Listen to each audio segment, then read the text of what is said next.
Alright, what's going on, guys? It's No Pioneer Sport Cards.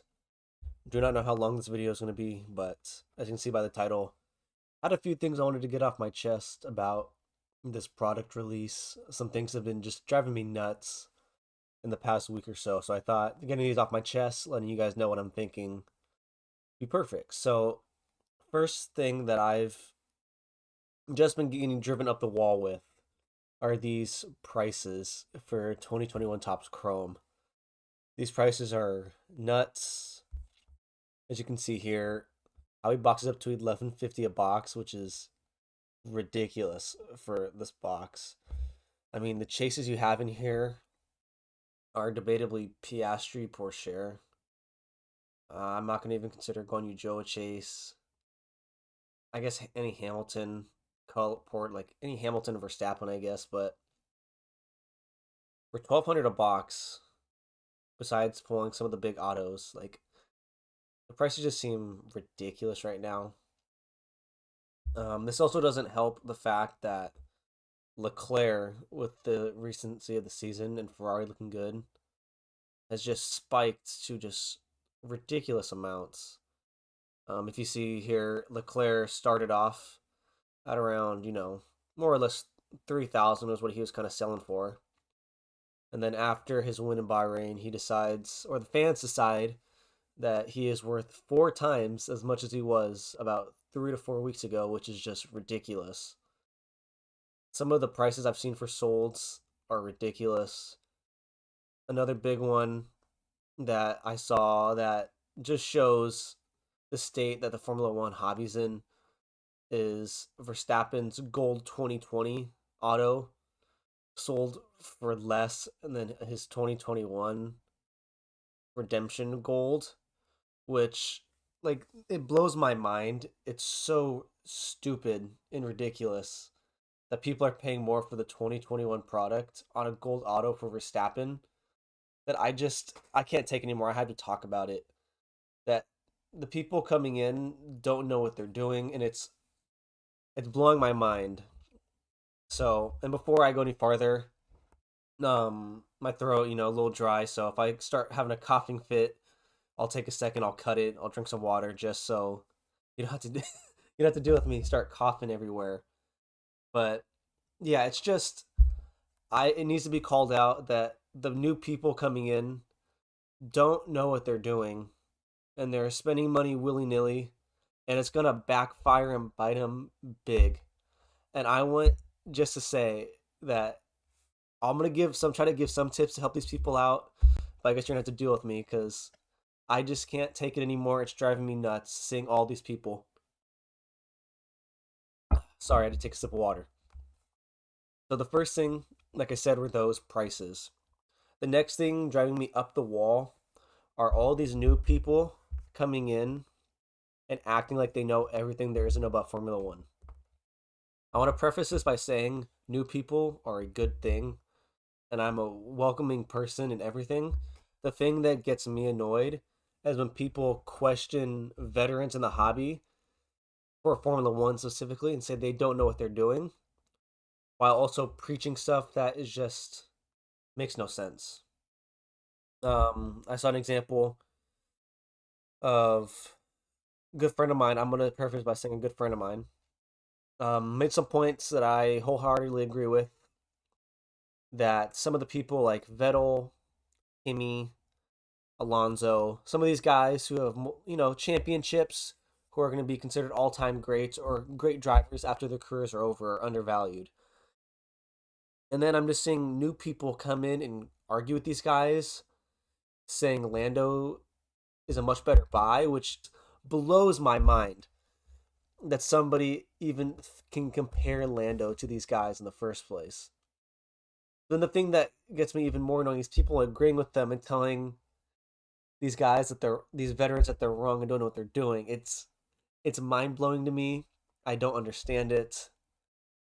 It's just in a place right now with new people coming in. They've watched Drive to Survive, so they know a few drivers. They think they know what they're doing, but they they really don't know what they're doing at all. The fact that I've seen other people say Piastri and Porsche are better buys than Vettel and Alonso I I'm laughing. I just can't even like comprehend where in my mind that even makes sense for you to say. There's just so many things right now that I just can't grab my head around. It's driving me nuts. All the people that just think they know what they're doing when they don't know what they're doing is nuts. I can't tell you how many people are trying to buy Leclerc right now, which what good does buying Leclerc at this moment do to you? I'm sorry to tell you, you missed your moment. I've been saying you should buy Leclerc 6 months ago. You missed your moment on Leclerc. Give it up. It's time to move on to somebody else now. It's, but, and I just can't comprehend. His gold auto went up 4 times. How is he a good buy right now? It's ridiculous. These people should be ashamed for what they're saying, and they should be banned from talking for a few days after what they say. It's just, I can't believe it. I'm in shock of what's going on. So, I think I'll tell you guys that for if there's any new people listening, what you should not be doing is buy Leclerc. That's an awful idea right now. Buying Leclerc and signs is a death sentence to you. I think it's an awful idea if you want upside. Where where can these guys go after going up 4 times? I mean, if you're buying a gold auto in at 12,000, what do you think is your best case scenario there? I don't understand. Oh, another point I have. Sorry, I'm going off on tangents, but that's kind of what I decided this video was going to be. People are listing stuff for the stupidest prices I've seen. I hate calling people out, so I'm not going to call people out. And even if I remembered their name, I couldn't. But some of the sales I've seen people posting make no sense.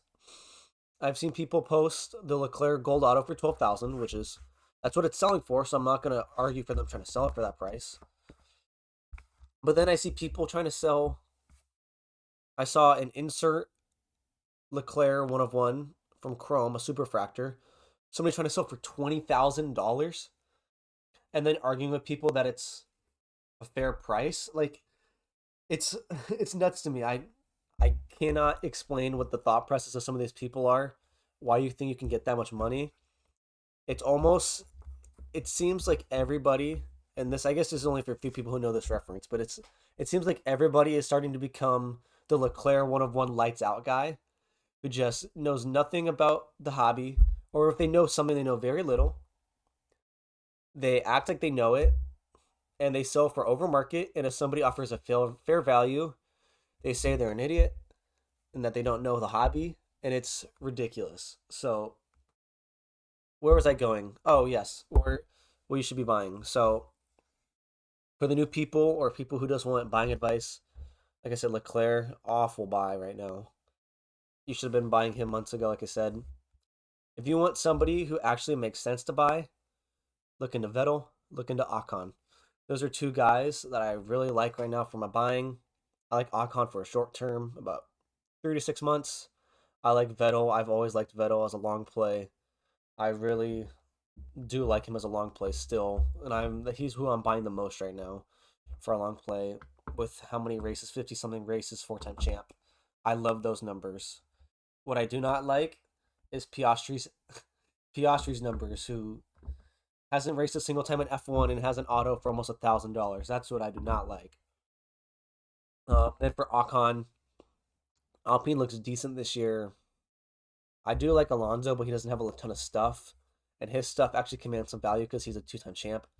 So I think Ocon's a smart play. I've seen his 2020 PSA 10 Karma Fractor to go for about $250 to $300, which I'm tempted to pick up one or two of those. I kind of like that play as a fun upside play. I don't think they can go much lower than that for his potential with Toto as an agent, whether or not he gets the Mercedes seat. But with that potential there, there's always an intriguing play down the line for him to potentially go to Mercedes. But yeah, so thank you guys for dealing with the rant. Uh, I just had to get some things off my chest that people are driving me nuts. They're not listening to established people who know about F1. They're following the sheep in the masses. I can't. The people saying to buy Lando right now, they should be thrown into the sun. They don't. It's ridiculous what people are saying right now. But yeah, I hope you guys can stay smart. Don't buy in and listen to the sheep. The best advice I was ever told is, I feel most people know it, but when everybody's buying somebody, you sell, and when everybody's selling somebody, you buy them. And right now, what teams are performing the worst? That would be McLaren, and that would be Aston Martin. And guess who happens to be on those two teams for who you should be buying? Lando, in a few months, not now. Lando is still too high. I'm gonna preface that because if I said to buy, that'd be contradicting myself. Buy Lando in a few months when McLaren continues to struggle. Buy Vettel right now as he's gonna continue. He's not even racing with COVID, but when he comes back, I can't see him mustering much out of that Aston Martin that's looking dreadful in Bahrain. So we'll see how I guess it goes in Saudi Arabia this week. But that is if they even race this week. I don't know. We'll see what happens with that. But so yeah, hope you guys do well. Hope you guys enjoy me going off on a rant. I try not to make it too crazy, but I just had some things I had to get off my chest with how this hobby is driving me nuts. So I hope you guys have a great day, and I'll see you later. Bye.